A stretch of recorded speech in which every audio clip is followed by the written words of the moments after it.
Assalamualaikum warahmatullahi wabarakatuh. Alhamdulillah, wassalatu wassalamu ala Rasulillah wa ala alihi wa ashabihi wa man tabi'ahu hudah ila yaumil qiyamah. Rabb shrah li sadri wa yassir li amri wa hlul 'uqdatam min lisani yafqahu qawli. Allahumma alimna ma yanfa'una wanfa'na bima 'allamtana wa zidna ilman. Allahumma inna nas'aluka ilman nafi'a wa rizqan thayyiba wa amalan mutaqabbala. Allahumma la ilma lana illa ma 'allamtana innaka antal alimul hakim. Ikhwati fillah rahimani wa rahimakumullah jami'an. Alhamdulillah kita bersyukur pada Allah Subhanahu wa taala pada pertemuan kali ini, siang pertemuan kali ini kita masih diberikan kesempatan Allah Subhanahu wa taala dalam rangka untuk belajar, dalam rangka untuk ilmu syar'i. Ya, walaupun mohon maaf ya kebetulan saya sedang safar, namun kita tetap berusaha untuk mengisi jadwal kita dengan pelajaran ya, dan insya Allah pelajaran akan direkam oleh Mas Tri ya, dan sehingga nanti yang lainnya mungkin yang ketinggalan bisa tetap menyimak dan mengikuti pelajaran kita di siang hari ini. Ikhwati fillah rahimani wa rahimakumullah jami'an.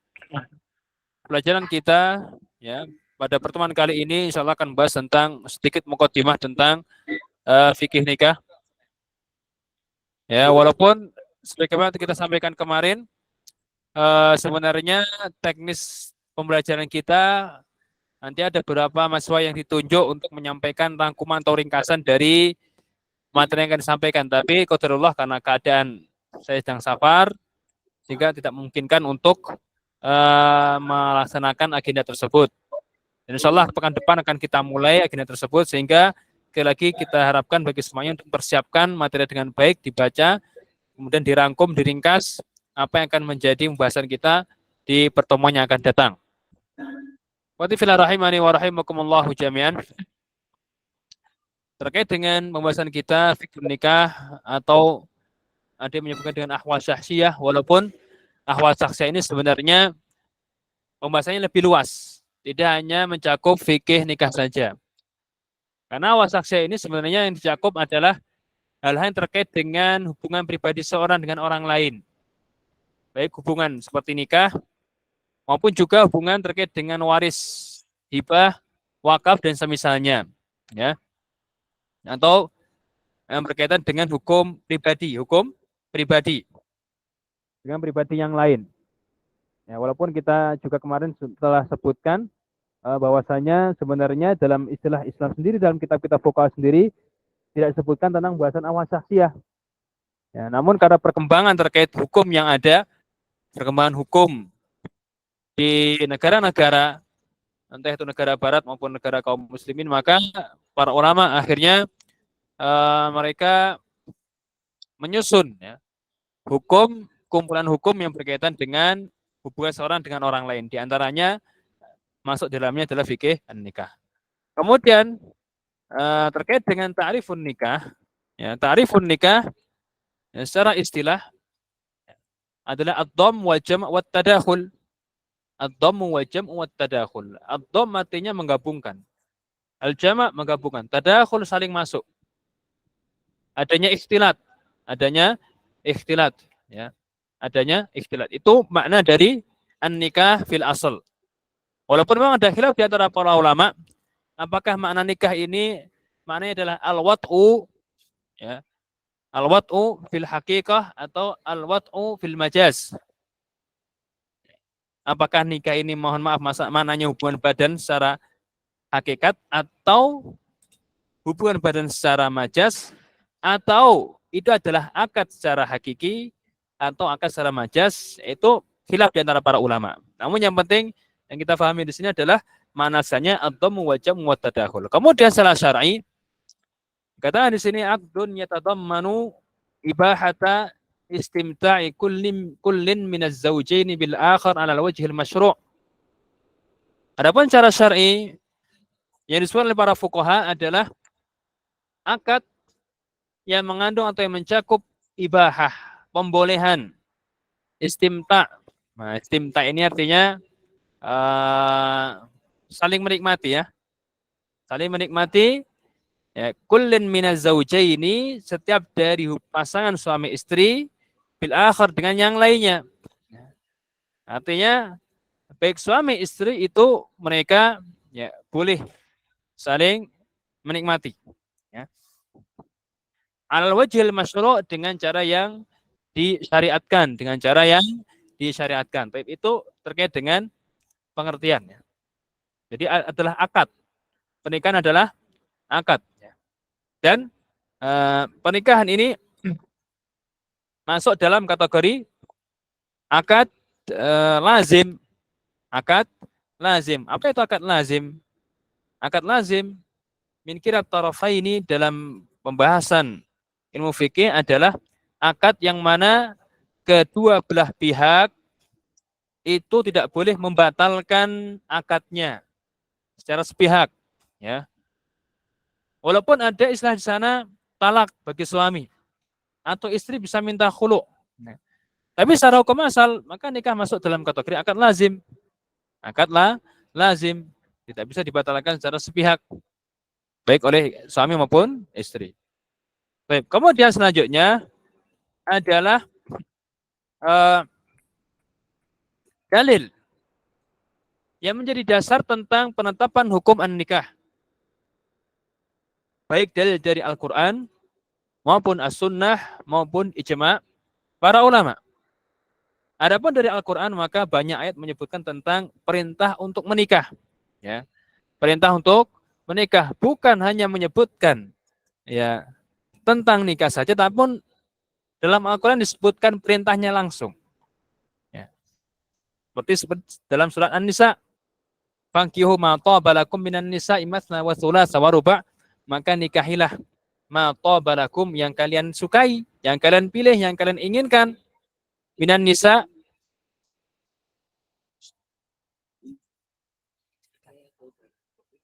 dari perempuan yang ada ya, 2, 3 ataupun 4.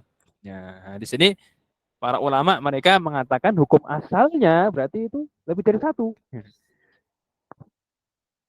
Karena perintahnya ma tabalakum minan nisa'i masna wa thulatsa wa ruba'. Kecuali kalau takut. Apa? Takut tidak adil. Takut tidak adil. Maka dikatakan fa in khiftum alla ta'dilu fawahidatan aw ma malakat aimanukum. Kalau seandainya khawatir tidak adil, maka cukup 1 atau budak yang kalian miliki. Itu berkaitan dengan dalilnya. Dan juga ayat yang lainnya masih banyak, kita cukup sebutkan 1 di sini insyaallah. Adapun dari hadis maka cukup banyak pula yang menyebutkan tentang perintah untuk menikah tadi. Ya. Seperti hadisnya Ibnu Mas'ud radhiyallahu anhu anin Nabi sallallahu alaihi wasallam, ya ma'syaras syabab man istata'a minkumul ba'ah falyatazawwaj fa innahu aghaddu lil basar wa ahsanu lil farj wa man lam yastati' fa alaihi bis shaum fa innahu lahu wija'. Di antaranya adalah hadis Ibnu Mas'ud. Ya. Wahai para pemuda, barang siapa yang kalian mampu itu mampu untuk ba'ah. Apa itu ba'ah? Tafsir dari ba'ah ya. Ada yang menafsirkan an-nikah itu sendiri, yaitu hubungan badan. Ya, ada pula yang menafsirkan lebih luas dari itu, bukan hanya sekedar hubungan badan, namun kemampuan untuk memberikan nafkah. Jadi ba'ah maknanya adalah kemampuan memberikan nafkah, yang mampu baik secara hakiki memang dia mampu, dia sudah punya pekerjaan, sudah punya uang, ataupun dia secara modal mampu. Seperti pemuda yang sehat. Pemuda yang sehat. Dia sehat, punya kemampuan, bisa bekerja, maka dia punya kemampuan ba'ah. Jadi bukan hanya orang yang sudah punya modal, tapi yang dia itu, bukan hanya orang yang sudah punya uang, sudah punya kekayaan, tapi orang yang punya modal untuk bisa bekerja, dan fisik yang kuat, ya, maka dia dikatakan mempunyai kemampuan ya untuk memberikan nafkah. Ya, dikatakan dalam bahasa usul fikih al-qudrah bil fi'al. Al-qudrah ya bil fi'al dan juga al-qudrah bil wasf. Ada bil fi'al itu memang betul-betul dia punya uang. Ya, kalau bil wasf berarti dia itu punya modal untuk bekerja. Maka masuk dalam hadis ini. Jadi bukan hanya orang yang punya uang ya, tapi yang punya kekuatan untuk bekerja, maka juga masuk perintah Nabi untuk menikah. Kenapa? Nah, ini faedahnya di sinilah, faedah dari pernikahan tadi. Fa'innau aghaddu lil basar wa ahsanu lil farj. Karena dengan menikah tersebut, aghaddu lil basar akan lebih menjaga pandangan dan juga menjaga kemaluan. Ya, karena di antara sifat fitrah manusia adalah Allah memberikan ketertarikan kepada lawan jenis. Itu sudah fitrah manusia, tidak bisa dihilangkan, tidak bisa, bahkan tidak boleh. Allah mengatakan tidak boleh seorang itu menghilangkan kecenderungan kepada lawan jenisnya. Ya. Seandainya dia tidak bisa menikah, puasa juga tidak ngefek, ya. Boleh nggak dia menghilangkan hawa nafsunya? Tidak boleh oleh para ulama. Itu tidak boleh. Ya. Jadi karena sebab itulah, ya, ketika Allah berikan manusia itu, ya, perasaan senang kepada lawan jenis, ya, maka Islam memberikan jalan keluarnya, mengarahkan, memberikan tempat untuk ya mewadahi hal tersebut, yaitu dengan menikah tadi. Sehingga dengan begitu pandangan akan terjaga dan kemaluan juga akan terjaga. Taib. Lantas bagaimana tidak mampu yang tidak bisa? Maka Nabi memberikan solusi. Malam yastatif alaihi bisawm, yang tidak mampu maka puasa, fa innahu lahu wija, karena puasa ini wija. Apa itu wija? Ada memutus syahwat. Memutus syahwat. Itu makna wija, memutus syahwat. Ya. Namun bagaimana kalau syahwatnya sudah puasa tidak krese, ya kan? Puasa ternyata masih juga tetap syahwatnya naik. Allah mengatakan berarti ini mau tidak mau harus menikah ini. Ya, berusaha dia, entah modalnya nanti pinjam dan bagaimana ya harus berusaha. Ya. Karena ternyata dengan puasa tersebut tidak tersalurkan.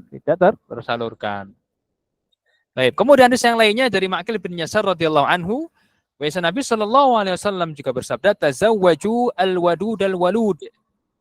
Nikahilah oleh kalian perempuan yang punya potensi wadud, mencintai. Walud, punya potensi banyak anak. Ya.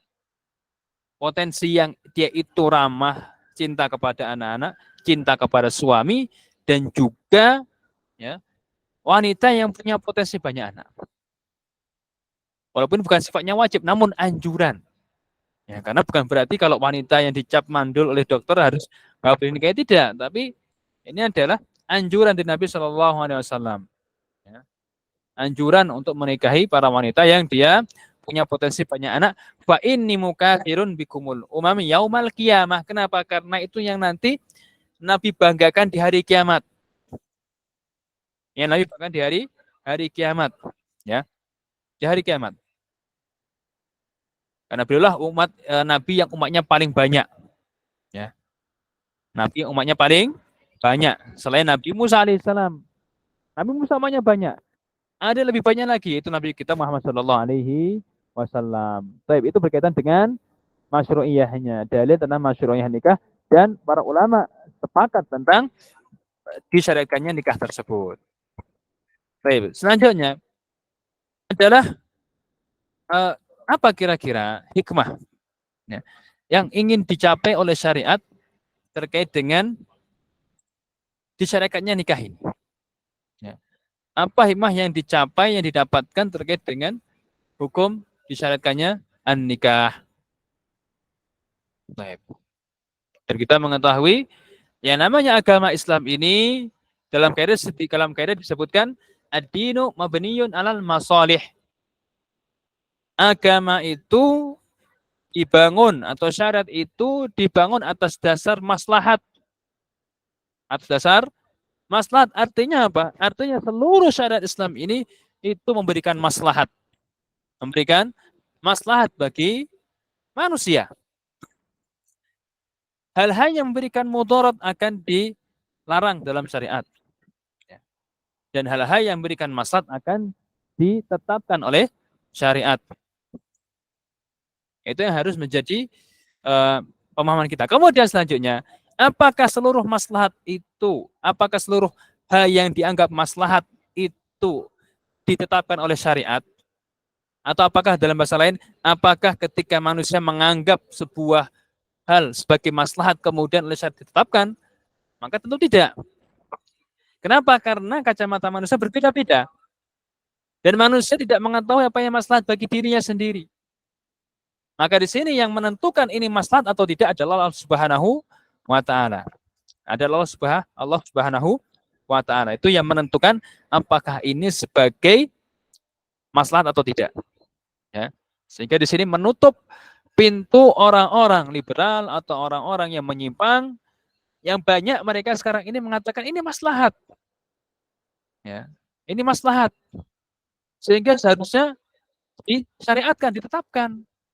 Ya. Mereka menyampaikan hal ini ya, di belakang pembahasan tentang maqasidus syariah. Jadi kalau antum belajar maqasidus syariah, itu adalah di antara pintu orang-orang mulhid, musuh-musuh Islam ya, untuk merubah atau menggeser Islam. Menyampaikan mempengaruhi masyarakat, menyampaikan hal yang oleh syariat dianggap bukan maslahat, tapi dianggap mereka maslahat, kemudian dimasukkan ke dalam syariat. Dikatakan ini adalah keinginan syariat. Mereka mengatakan seperti itu. Jadi ya, mereka masuk dari ilmu maqasidus syariah. Karena dikatakan tadi Islam itu tujuannya adalah memberikan maslahat. Sehingga hal-hal yang bermaslahat maka akan ditetapkan.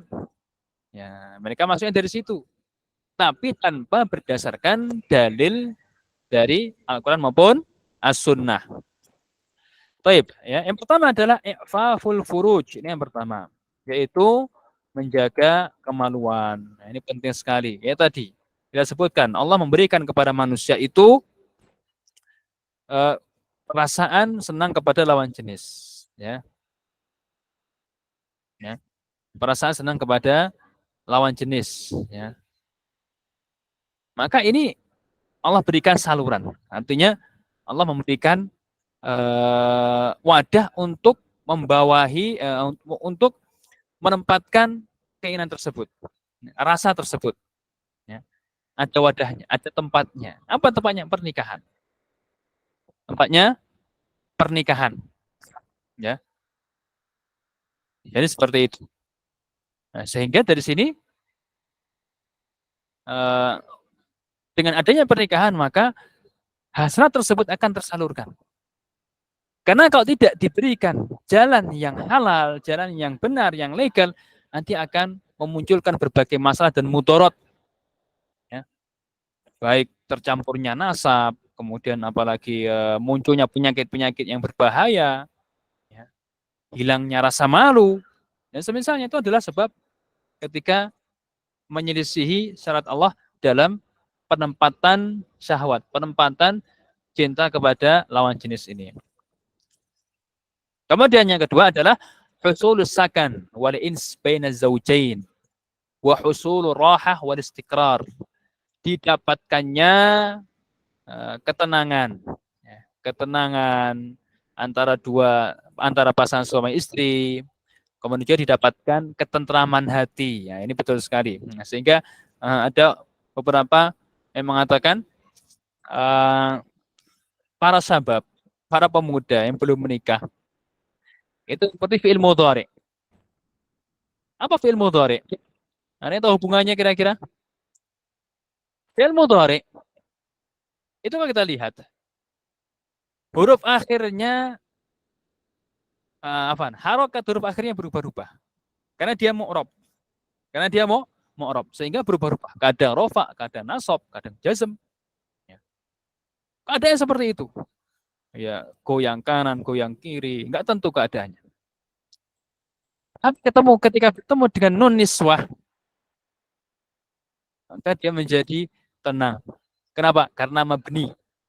Mabni alas sukun, ya. Mabni alas sukun. Yadribna, yaf'alna, ya. Yaf'alu, yaf'alani, yaf'aluna, taf'alu, taf'alani, yaf'alna. Itu seperti itu, yaf'alna. Terus keadaannya mabni alas sukun. Tidak berubah.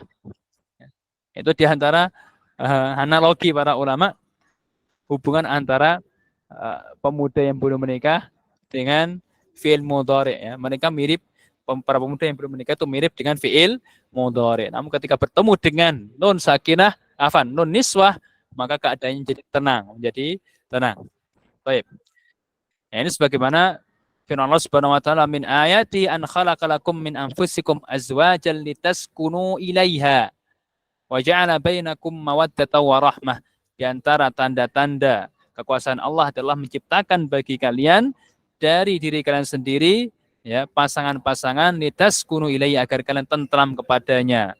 Ya. Wa ja'ala, dan menjadikan bainakum, antara kalian dengan istri kalian itu mawaddah, kecintaan dan juga kasih sayang.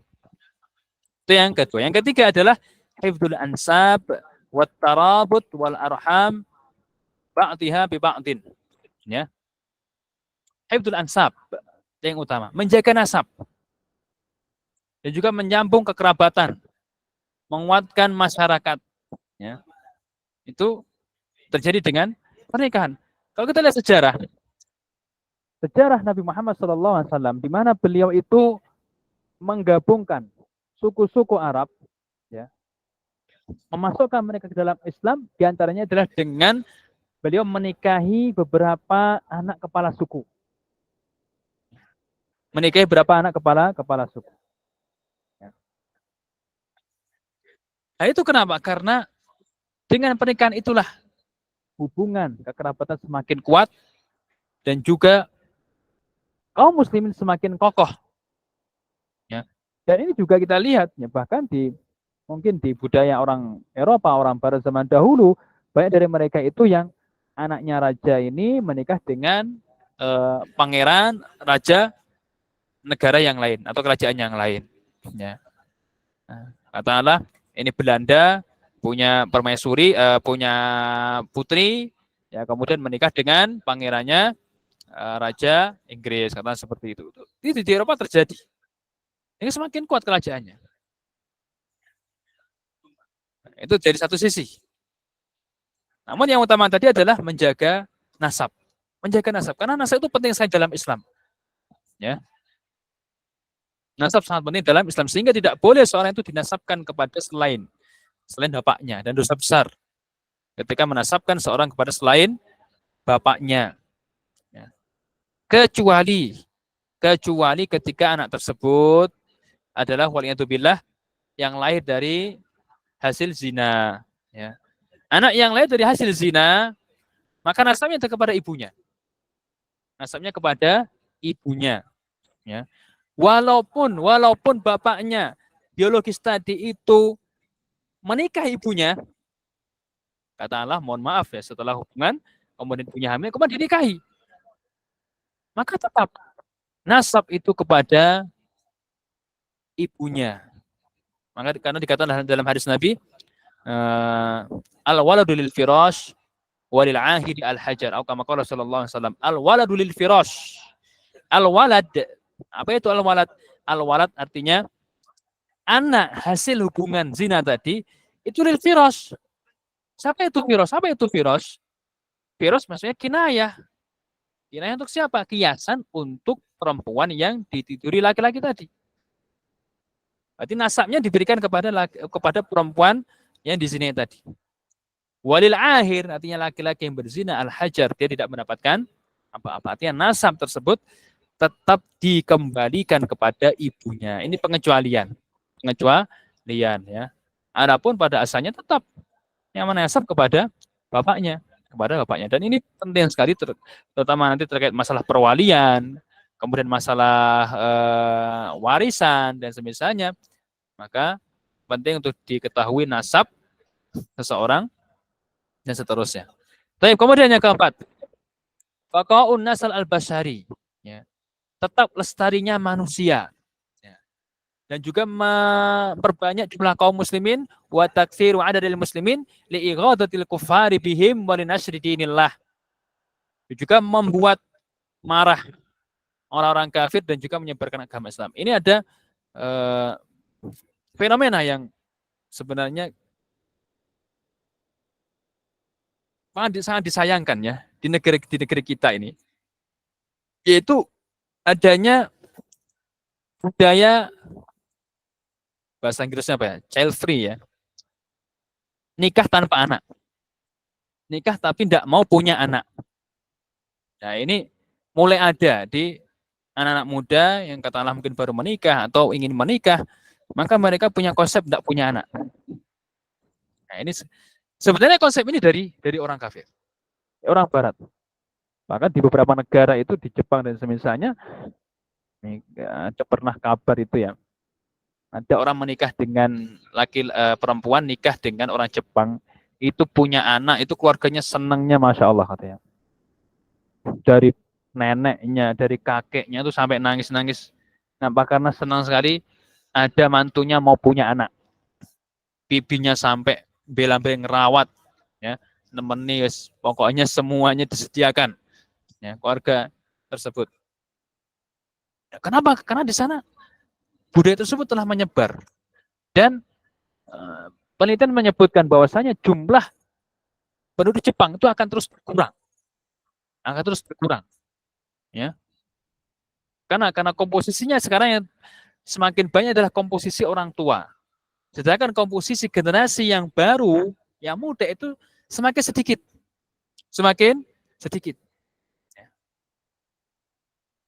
Tentu saja ini akibat dari diantaranya adalah jauhnya mereka dari agama Islam, ya, atau mereka belum mengenal Islam. Maka ya, perlu kita sampaikan kepada generasi muda sekarang adalah yang sampai budaya tidak ingin punya anak ketika menikah itu menyebar, harus kita bendung, karena akan punah nanti manusia kalau nggak ada yang mau punya anak, ya kan, akan punah nanti manusia.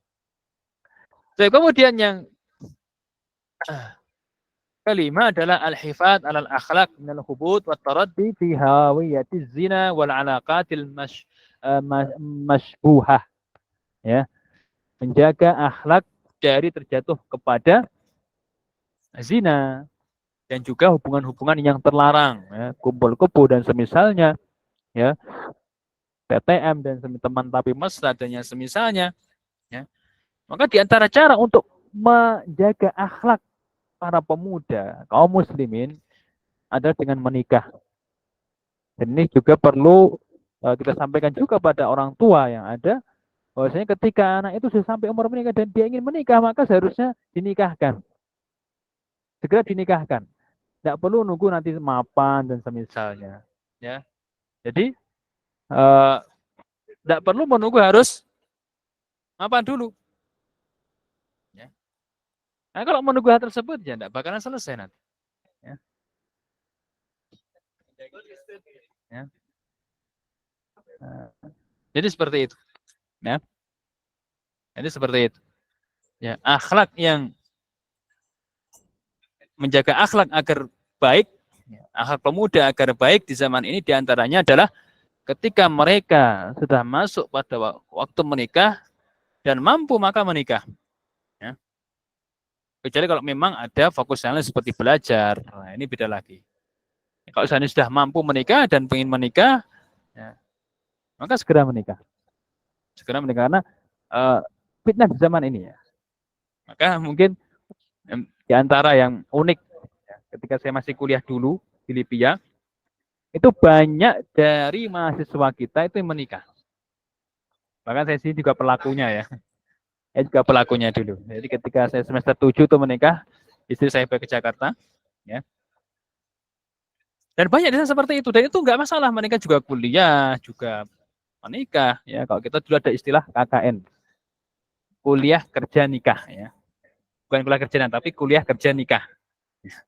Dan bahkan ada mungkin yang mahasiswa nikah dengan mahasiswi, anak syariah yang lakinya syariah nikah dengan awaknya iddat. Ya, itu biasa dilakukan. Ya untuk menjaga diri dari fitnah tersebut. Dan mereka kuliahnya Masya Allah, tidak ada masalah. Katalah mungkin yang ahwatnya ini, istrinya ini hamil, gak ada masalah hamil, melahirkan, cuti, nanti lanjut lagi kuliah. Ya.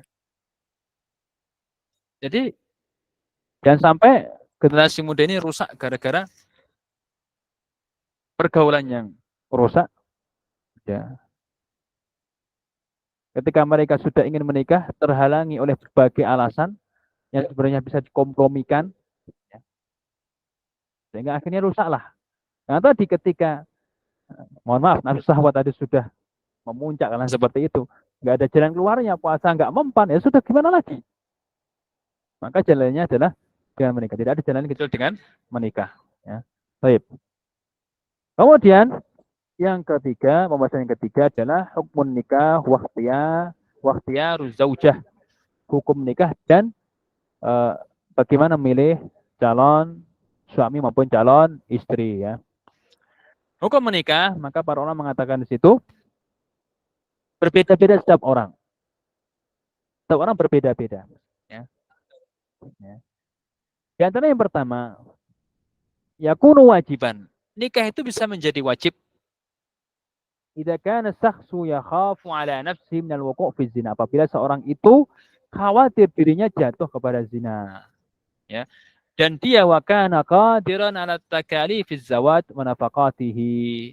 Dan dia itu mampu untuk membiayai pernikahannya, membiayai istrinya, ya.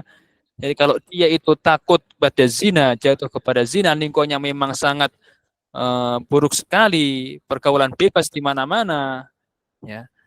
Nafsunya, syahwatnya juga besar. Namun di yang lainnya dia juga mampu untuk mencari nafkah. Maka di sini wajib bagi dia untuk menikah. Wajib bagi dia untuk menikah, ya. Karena nggak ada jalan lain. Kecuali kalau tidak mampu untuk katakanlah membiayai, ya. Maka di situ dikatakan fa'ilam yastati fa'alaihi bisawm, maka dengan puasa, ya. Kemudian wa yasta'fif, agar dia itu menjaga kesucian dirinya hingga Allah memberikannya jalan keluar, memberikannya harta sehingga dia bisa menikah. Ya.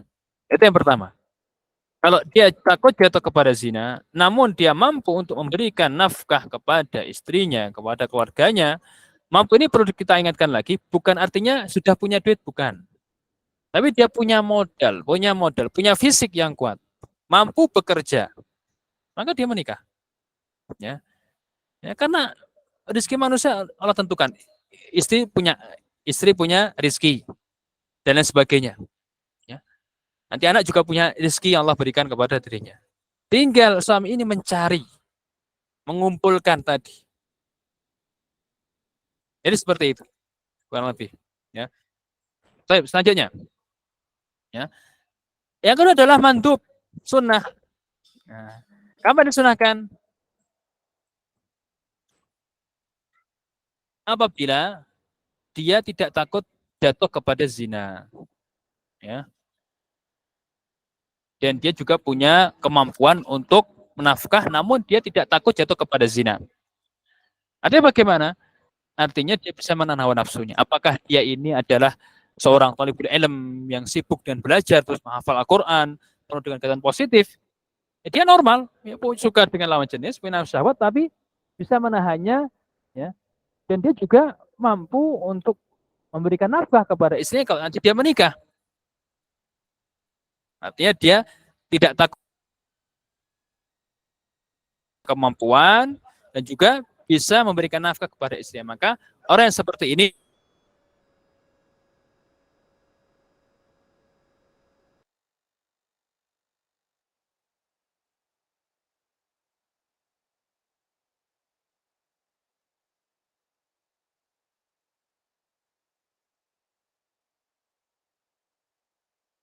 idza kana syakhsu ghaira muhtajin ilaihi, apabila dia tidak butuh menikah.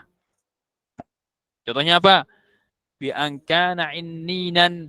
Mohon maaf, innin itu apa innin itu?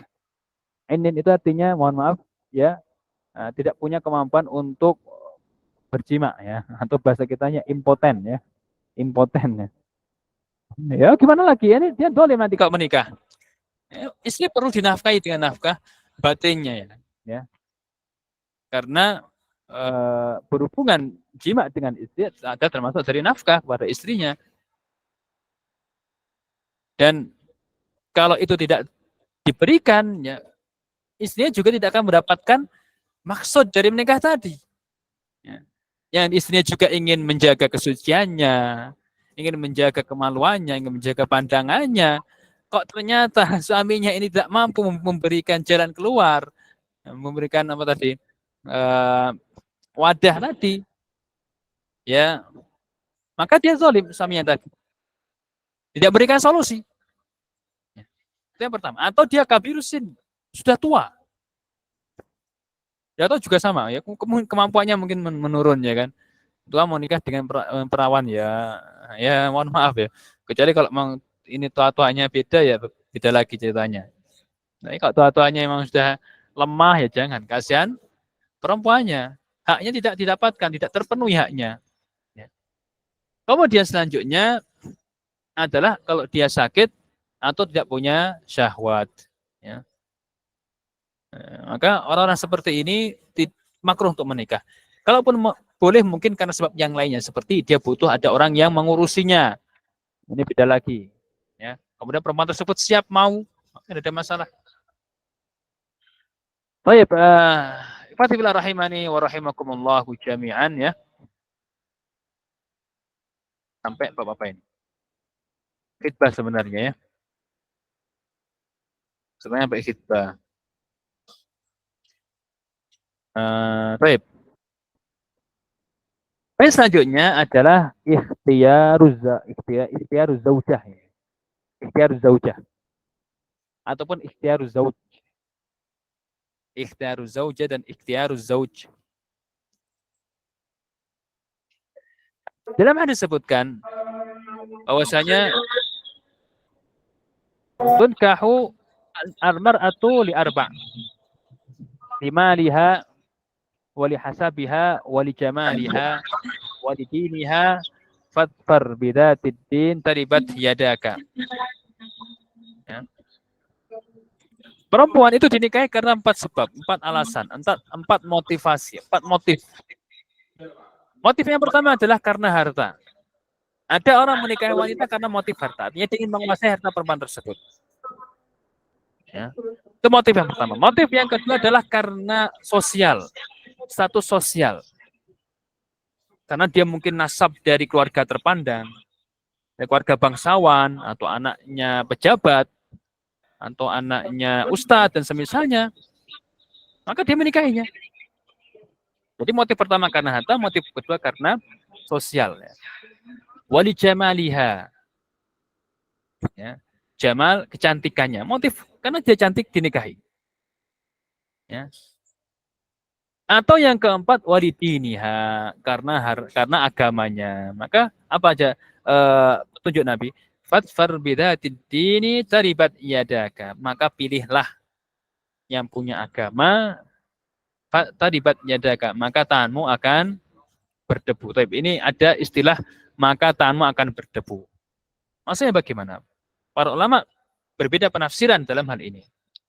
Ada yang mengatakan ini adalah ungkapan-ungkapan yang sering kita temukan dalam bahasa Arab seperti kalimat sakilat ka ummuka, fakot ta'abaka. Ya mirip-mirip. Kayaknya ungkapan buruk, namun itu sebenarnya bukan buruk ya. Karena tujuannya bukan untuk menjelekkan. Ya. Tapi malah sebagai dorongan untuk berusaha menggapai hal tersebut. Berarti kalau di sini fatfar bidatid-din taribat yadaka, berarti di sini ada unsur anjuran dorongan untuk mencari yang beragama atau berakhlak baik. Nah, kemudian selanjutnya, ya, penafsiran yang kedua adalah maknanya kalau kamu tidak berusaha mencari yang mempunyai agama, maka taribat yadaka, tanganmu akan rugi, kamu akan fakir. Itu penafsiran yang kedua. Itu penafsiran yang kedua. Ya. Jadi penafsiran tentang makna terlibatnya dagang. Ya. Ini ada penting di sini yang perlu diperhatikan oleh mungkin para ya bujangan yang menikah. Ada mungkin mengatakan seperti ini. Dia punya prinsip seperti ini. Saya nanti mau nyari perempuan siapa saja yang mau menikah dengan saya. Nanti seolah akan saya didik agama dengan baik. Entah itu umum lah atau bagaimana lah. Sekilas memang tidak ada masalah seperti ini. Tapi tolong dicamkan dengan baik. Ya. Mendidik orang itu belum tentu berhasil. Antum belum tentu berhasil mendidik istri untuk menjadi istri yang baik. Ya.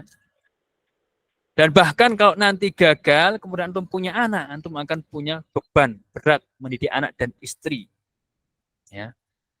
Maka jangan sampai ada muncul istilah, kenapa saya mau dapat istri yang tidak paham agama, tapi nanti saya didik dia menjadi paham agama. Ya. Kita betul, Allah berikan taufik kepada siapapun yang dia kehendaki. Mohon maaf ini dengan komat, tapi kita tadi sudah sholat jamak ya. Kita menjamak sholat, jadi sholat tetap kita lanjutkan. Jadi prinsip seperti ini adalah keliru.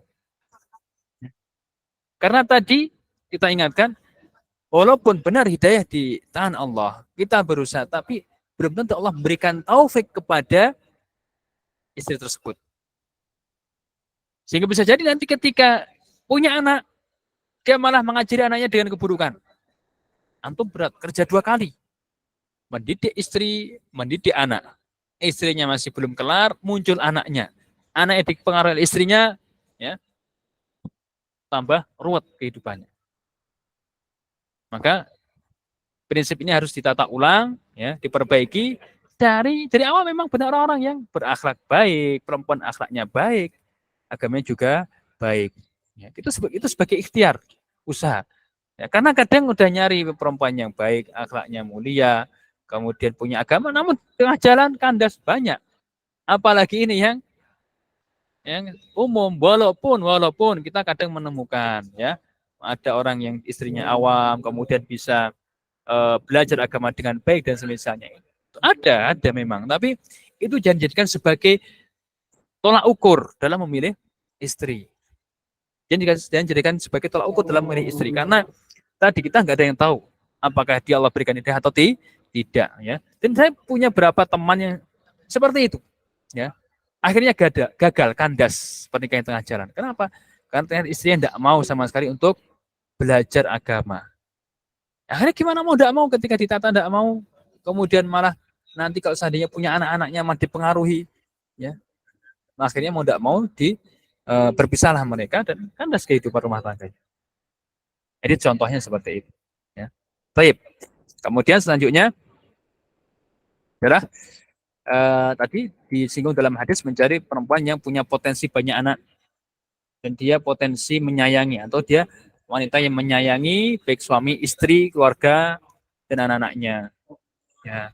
Kemudian selanjutnya adalah disarankan untuk memilih piker. Apa piker? Perawan ya. Milih perawan. Ya. Nah, ada alasannya ini. Kenapa? Karena Nabi pernah berkata kepada Jabir, ya, ketika sahabat ini ya, dia menikahi janda. Namun ada alasannya. Apa sebabnya? Sebabnya karena dia itu punya banyak adik-adik kecil-kecil. Sehingga dia dengan milih janda ini bisa nanti mengurus adik-adiknya. Ini alasannya dalam syariat diterima. Namun secara umum Nabi mengatakan, fahalla bikron tula'ibuha wa tula'ibuka. Kenapa kamu tidak milih saja biker perawan yang kamu bisa bermain-main, berjemu-jemu dengan dia. Nah, yang masih perawan ya, berjemu dengan dia dan ya, jadi seperti itu. Ya.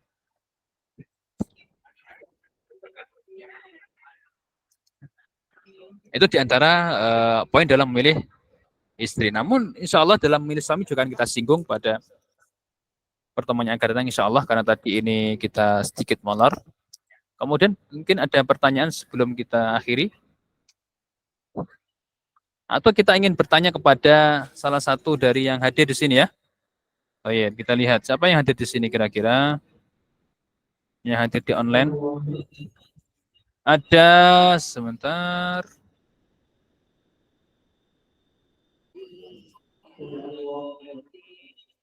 Karomah. Karomah hadir.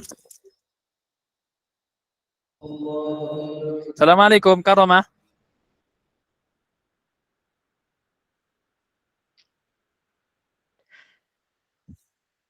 Karomah hadir. Hadir Ustaz. Nah, Masya Allah, Barakallahu Fik. Coba antum simpulkan tadi hukum tentang menikah. Apakah wajib, sunnah, atau bagaimana? Ya. Secara umum bagaimana? Secara global, secara ringkas bagaimana hukum menikah bagi seseorang? Ya, silakan, Fadhal. Yang pertama, dia itu wajib apabila dikhawatirkan dia terjatuh ke dalam zina. Ya. Dan dia mampu untuk membayar pernikahan dan menafkahi. Ya. Kemudian, sebentar, tadi ada catatan. Membiayai itu bukan artinya dia nanti modal nikah, enggak loh ya. Artinya ketika dia menikah, dia mampu untuk memberikan nafkah kepada keluarganya. Baik, lanjutkan. Dan kalau dia tidak bisa, maka dengan berpuasa.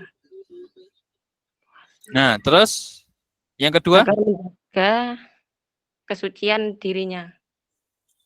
Sampai diberikan kemampuan oleh Allah. Ya, kemudian itu yang pertama tadi, hukumnya? Wajib. Wajib. Yang kedua, hukum yang kedua? Sunnah. Sunnah. Bagaimana rinciannya? Bagi siapa nikah ini sunnah? Bagi orang yang punya kriteria bagaimana? Yang dia memiliki syahwat dan memiliki kemampuan. Ya, kemudian? Dan dia tidak takut dia terjatuh ke dalam zina. Nah, dia tidak khawatir jatuh kepada zina karena dia mungkin ya punya hal-hal yang bisa menjauhkan dia dari zina, apakah karena kesibukannya dia banyak dan semisalnya, apakah dia masih fokus thalabul ilm. Baik. Selanjutnya yang ketiga bagaimana yang ketiga? Yang ketiga makruh, Ustaz. Makruh. Bagi siapa ini makruh? Bagi seseorang yang tidak butuh untuk menikah. Siapa itu contohnya?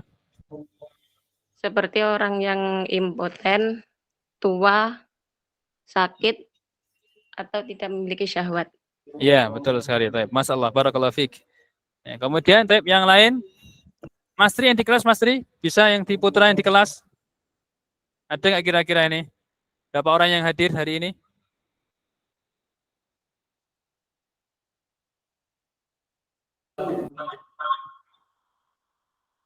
Halo Mas Tri. Halo.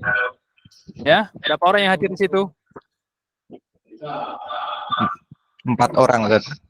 Siapa saja? Ustadz Effendi. Kemudian? Mas. Siapa lagi kemudian?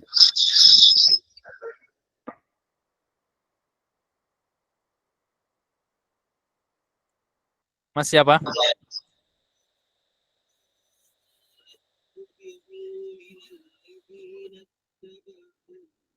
Siapa lagi, Mas? Mas Isa. Mas Isa, terus?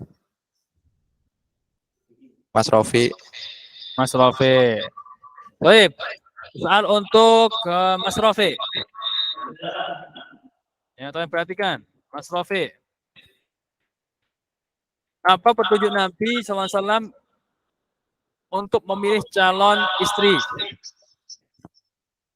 Bagaimana petunjuk Nabi dalam memilih calon istri? Apakah yang cantik, yang kaya, ya, anaknya orang-orang yang punya status sosial tinggi, atau bagaimana kira-kira?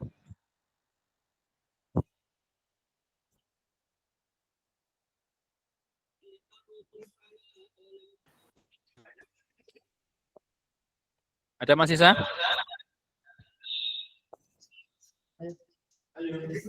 Gak kedengeran, enggak? Oh, coba saya ulangi lagi. Bagaimana petunjuk Nabi SAW untuk memilih calon istri? Apakah yang berlatar belakang kaya, atau latar belakangnya dia dari keluarga yang punya sosial tinggi, atau latar belakangnya adalah cantik, atau yang punya agama.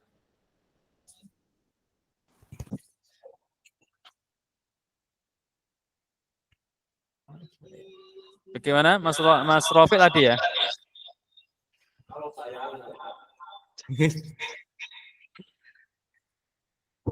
Berdasarkan hadis Nabi, bahwasanya kriteria istri yang diutamakan adalah yang baik agamanya. Masya Allah, mumtaz ya. Baik, ini yang harus jadi pegangan semuanya ya. Yang masih bujang-bujang ini harus jadi pegangan ini. Jangan karena status sosial atau karena kaya, nah, katakanlah nikah dapat istri plus rumahnya langsung. Nah, ini jangan ya. Tapi cari yang benar-benar agamanya itu baik, yang nanti bisa mendidik keluarganya dengan baik pula. Baik. Kemudian soal terakhir untuk yang ikut online. Baik.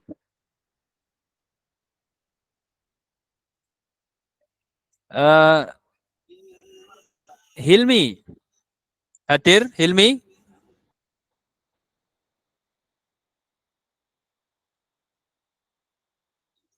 Hilmi hadir?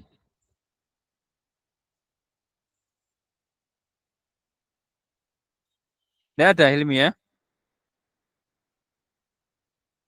Kamel, Kamel. Kamel hadir, Kamel? Kamel, halo? Hadir? Nah, Ustaz hadir. Taib, sebutkan ya. Di antara hikmah disyariatkannya menikah. Apa kira-kira hikmah dari persyaratan menikah bagi Menja- laki-laki dan perempuan? Bismillahirrahmanirrahim. Menjaga kehormatan yang Kemudian, pertama. ya, Kemudian memperbanyak keturunan. ya. Yang ketiga, apa mengamalkan ajaran Nabi Shallallahu Alaihi Wasallam. Taib, yang lainnya, hikmah, hikmah. Apa kira hikmah? Kalau tadi itu dalam rangka mengamalkan. Taib, hikmahnya apa kira-kira yang didapatkan oleh manusia dengan menikah ini? Mendatangkan ketentraman. Baik, mendatangkan ketentraman ya. Jadi ada beberapa yang kita sebutkan seperti menjaga kehormatan, kemaluan, kemudian mendapatkan tentraman, menjaga nasab, ya. Kemudian juga melestarikan keberadaan manusia dan juga menjaga manusia dari akhlak-akhlak yang tercela. Baik, itu diantara dari menikah. Baik, insya Allah kita cukupkan pertemuan kita di sore hari ini.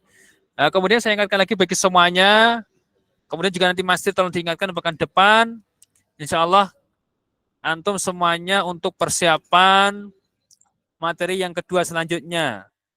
Walaupun belum hadis, insya Allah akan kita singgung, tapi antum wajib untuk tahdir, adars, menyiapkan pelajaran untuk materi selanjutnya, yaitu yang kedua, ya, terkait dengan apa itu? Saya agak lupa bahasanya. Hukum-hukum khidbah sepertinya ya. Nanti dalam maktubah, nanti tolong masih di-share ya, untuk nanti salah saya sampaikan ke Mas Tri apa yang harus disiapkan untuk pelajaran pekan depan dan semuanya mencatat dalam catatan sendiri poin-poin penting dari materi yang akan kita bahas. Baik, kita akhiri pertemuan kita. Wassalamualaikum warahmatullahi wabarakatuh. Subhanakallahumma bihamdika asyhadu an la ilaha illa anta astaghfiruka wa atubu ilaik. Assalamualaikum warahmatullahi wabarakatuh.